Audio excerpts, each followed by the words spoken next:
امام علی علیہ السلام راستے سے گزر رہے تھے۔ دیکھا ایک شخص اپنے چھوٹے بچے کو مار رہا تھا۔ بس جیسے ہی امام علی علیہ السلام نے دیکھا، آپ اس شخص کے قریب گئے اور فرمانے لگے، اے بندہ خدا، میں نے اللہ کے رسول سے سنا کہ 4 ماہ سے چھوٹے بچے کا رونا اللہ کے وجود اور وحدانیت کی گواہی ہوتا ہے۔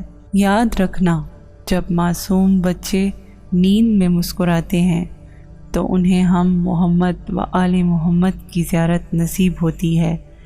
اے شخص، یہ کبھی نہ بھولنا، جب روح جسم میں آتی ہے اور جسم گناہوں سے پاک ہوتا ہے، اس وقت تک فرشتے اللہ کا کرم لے کے اللہ کی برکت کے ساتھ معصوم بچوں کے ارد گرد گھومتے رہتے ہیں۔ تمہارا بچہ گناہوں سے پاک ہے، ظلم سے پاک ہے، حسد سے پاک ہے، نفرت سے پاک ہے۔ اے شخص، تمہارے بچے کو مارنا تمہیں ہی برباد کر دے گا اور تمہارے ہی گھر کا رزق کم کر دے گا۔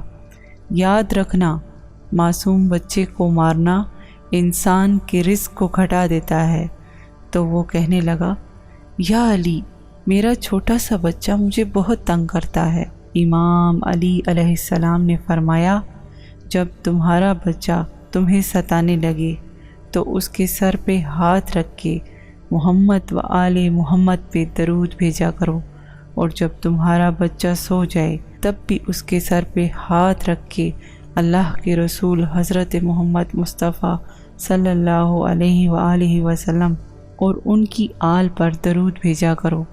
اللہ کے کرم سے تمہارا بچہ تمہارے لیے رحمت بن جائے گا، تمہارے لیے رحمت بن جائے گا، تمہارے لیے رحمت بن جائے گا۔